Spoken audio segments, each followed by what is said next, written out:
ওই ডিমটা ঝুড়ো ভাজাটাও দিয়ে দিলাম, দেখো তেলের গরম তেলের মধ্যেই দিয়ে দিলাম, সঙ্গে আন্ডাটাও দিয়ে দেবো। ডিমটা,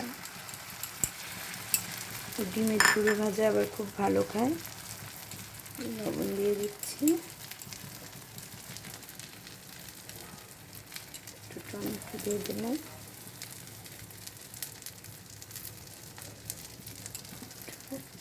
আদা বাটা, দুটো শুকনো লঙ্কা,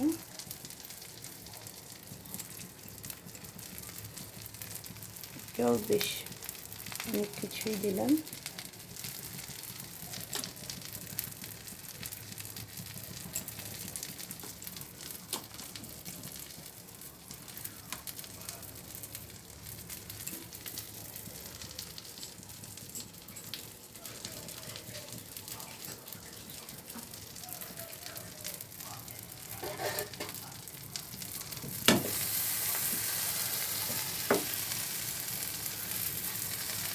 দেখবে এটা কীরকম হয়েছে, অনেকটা ঘরে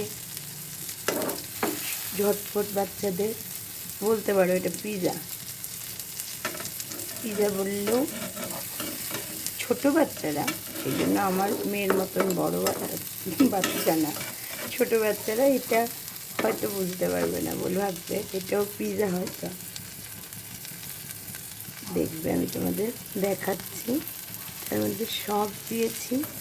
এবার দেখো উল্টে দিলে এটা একদম জাস্ট লাইক পিৎজা হয়ে যাবে।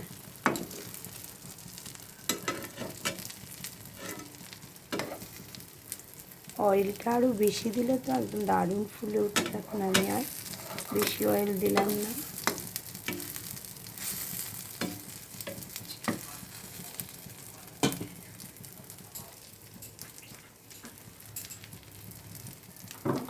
স্লাইড একটু হোয়াইট অয়েল দিয়ে দিচ্ছি, স্লাইড একটু।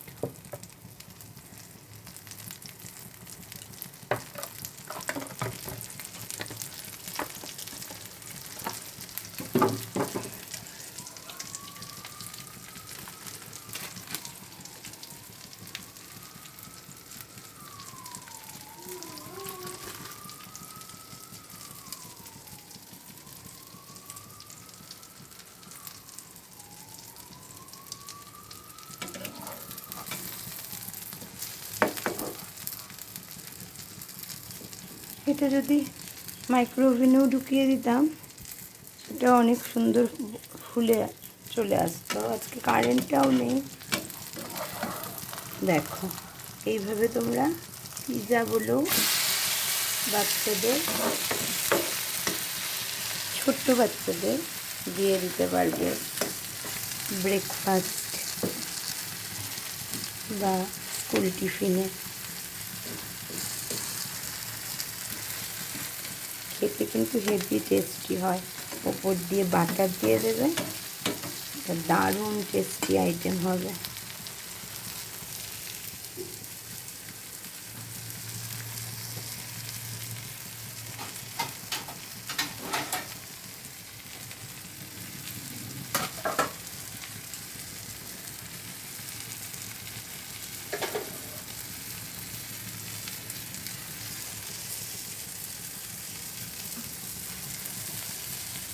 আমি রান্না করার সময় রান্নাটা খুব ভালোভাবে করার চেষ্টা করি।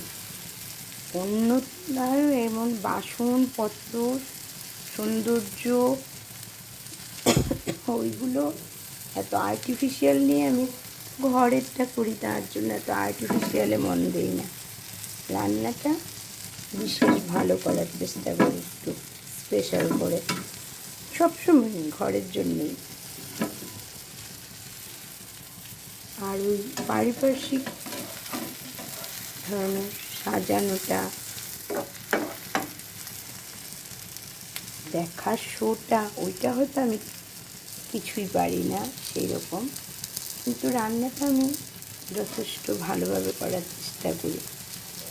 দেখতে তোমাদের দেখাচ্ছি কি সুন্দর হচ্ছে। একা ধরে রেখে এটা দেওয়া, উল্টে দেওয়াটাও বেশ মুশকিল, তাও চেষ্টা করছি। দুজনে ধরলে এটা দেখতে পুরোটা গোল হয়ে আসতো। আমি তো একা মোবাইল ধরে রাখি।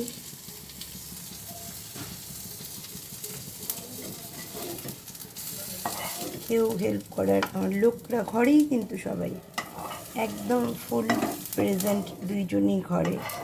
বাবার 4th স্যাটারডে অফিস বন্ধ, মেয়ের ভ্যাকেশান চলছে, কলেজ বন্ধ,